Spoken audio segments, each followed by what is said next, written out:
Hey, welcome back to You Tune In Me Not to Hear Me. I'm doing a special segment and shows, and I call it Schools in Session. So if you listen to part one, I was speaking directly to students.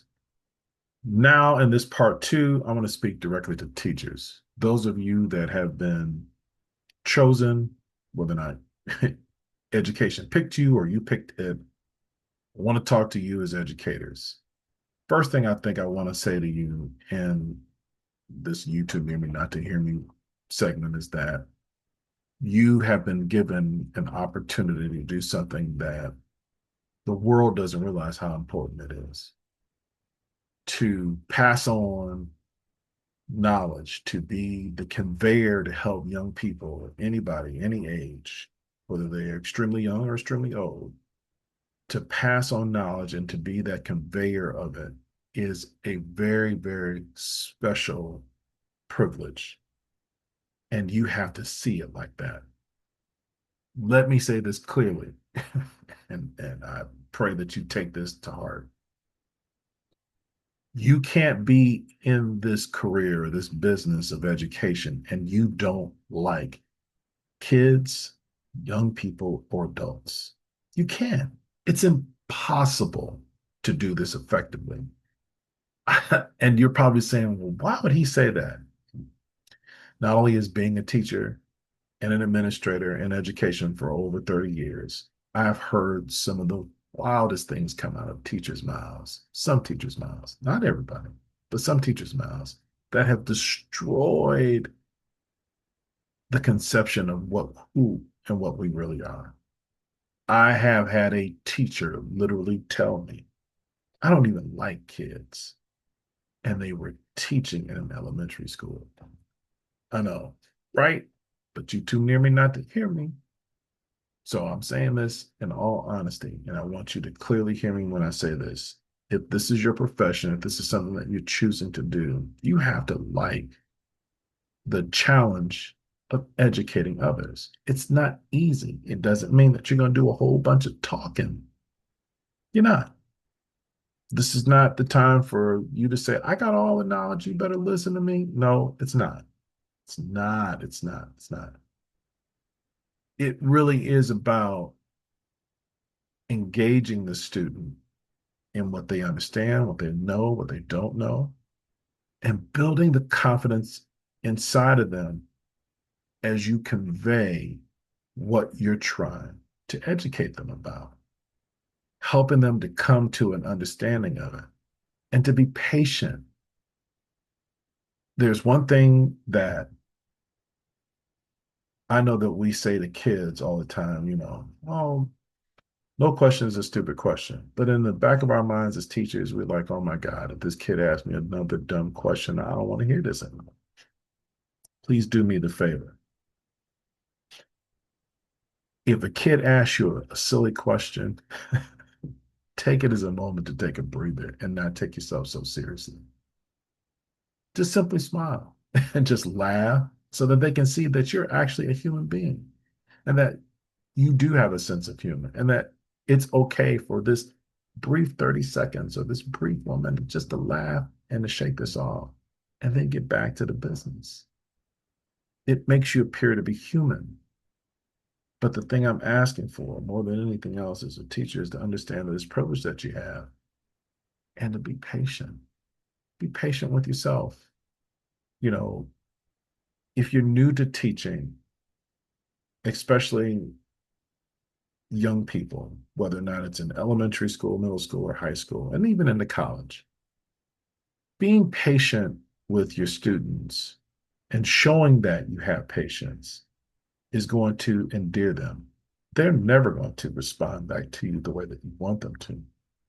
They're never going to actually show the appreciation that they have for you in their hearts for you. They're not going to do that. And those that do, that's a rare moment. So accept it and just say, oh, wow, thanks, I appreciate it. This is a thankless job.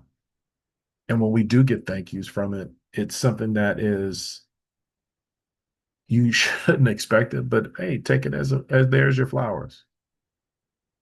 But know that in the back of their minds, they do really appreciate you. They do really appreciate the time that you take into putting together a lesson to try to show them a way of understanding the knowledge and the information. They do appreciate that. They appreciate the fact that you show patience even for their crazy questions, and that even if they still just don't understand it, that you still take the time, if it's not in class, but it's after class, it's before school, after school. Here's some extra assignments. Here's some time that we can do. Hey, I'll take some more time out just to help you explain it. They do really appreciate that because, and we've all said this, look back in the times that you've been in school and tell me in your mind about the teachers that you really truly appreciated. Think about what their qualities were. It wasn't that they made the work super easy and they gave a whole bunch of extra credit. I know my sister Edith is listening to that right now because she thinks extra credit is a great thing. And I told her I didn't give extra credit when I was a teacher. I didn't. I don't believe it. You got to get your work done. But I was a fair but firm and warm demander. I had expectations for them. I had high expectations of them. I didn't want to make it easy for them. I wanted them to step up to the challenge because I knew that the world was not going to make it easy for them. But I was patient at the same time. I know that they get frustrated. I understood what it was like to sit in that seat. I understood what somebody was talking to me and I really don't want to talk to them right now. I understand what it means that you got to get up and wiggle. You got to have an understanding of what it's like to be in that seat again. And even though I know that there are the pressures of what you have to get done in the job, I know that the expectations of what administrators and the schools and all of the department chairs and everything else, that I got to get it, got to get it, got it. Well, if your children, whether young or old, are not getting it, if your students are not getting it, then who are you teaching then? Who are you teaching? So it requires some care, it requires some patience, it requires of you to find some humility for yourself, to not take yourself so seriously, to laugh a little bit, enjoy the moment, because as soon as it gets started here in August or September, whenever your school starts, you're going to look up and those kids will have gone through a year. And you're going to have to say to yourself, did I really give it my all? Did I give it my best? And when you don't do that, let me tell you some very hard, cold facts. 1 year with an ineffective teacher, and let me say that clearly, an ineffective teacher, it affects the child for the next 4 years academically. That means if you didn't give it your best, if you just paper pushed and gave assignments for them to just write down, you never graded it. You didn't answer questions.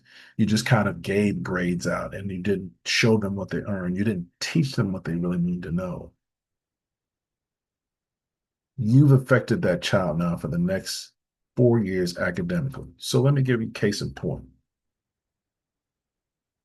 If a child in your third grade class fails that math class and it's your job to teach, whether or not they had the skills before when they walked in the door, did you give it your all? But if you simply just ignored the child, if you simply just said, you know what, you're cutting up, I'm going to keep kicking you out of my class, you didn't have any understanding of what was going on. You didn't investigate. You didn't read deeper. You didn't check to see if they had an IEP. You didn't go through all those kinds of things that you need to do for every single student that you have. And I know how hard the job is. I've done it for over 30 years. So I'm not talking out of the side of my neck. I'm telling you straight up. You haven't done that effectively. When that child leaves your room and goes to the next grade, for the next 4 years academically, they're going to be failing. And they're going to give the next four teachers the absolute worst experience of their life. Now, you can say, well, I wasn't responsible for what happened before me. Okay, that's fine. We can just simply pass the buck. And we've seen what happens with those children. They end up to being high school students who don't have very good reading skills, who don't have very good math skills or writing skills. They look like a functional young person, but they are ignorant to the educational tools that they need. And they went through several teachers who were considered to be professionals, and yet they don't have them. You are responsible like everyone else is. And I know you want to say, well, parents have a part of this too. Yeah, I get that. But let's take in our responsibility of that. And I will tell you that that was a hard pill for me to swallow. I made up a lot of excuses when I got to that. But then I happened to have some very good friends of mine who were teachers. I had some very great administrators, some people that were relatives of mine that were educators. And they just told me, Dan, you can't make excuses for the job that you have and that you've been given. You got to go ahead and handle it. So I'm speaking to all of you as teachers. Rededicate yourself to your young people. Rededicate yourself to your craft. Don't take yourself so serious. Have a sense of humor, but then also know that you got a huge responsibility and you can do it. You can do it. You have the wherewithal to do it. But I will say this, if you don't, get out of the classroom. Don't destroy those kids' lives because you can't got your stuff together. Don't do it. Don't say venomous and hateful things to them about themselves or their parents or their other classmates or other teachers or administrators. Don't be that person. If it's not for you, I guarantee you, Starbucks is hiring. McDonald's may be hiring for you. Maybe you need to go to Amazon or FedEx or whatever it is, but you don't need to be in a classroom if you don't like kids and you don't like the profession. Get out of it. Please do us all a favor. But if you do, don't give up. Don't give up on those young people. They really do appreciate your hard work. Hey, and that being said, we'll be right back here on YouTube Hearing Not to Hear Me on Vibe AZ 24/7 and also on the YouTube channel. I definitely look forward for you guys coming back. Talk to you in a minute.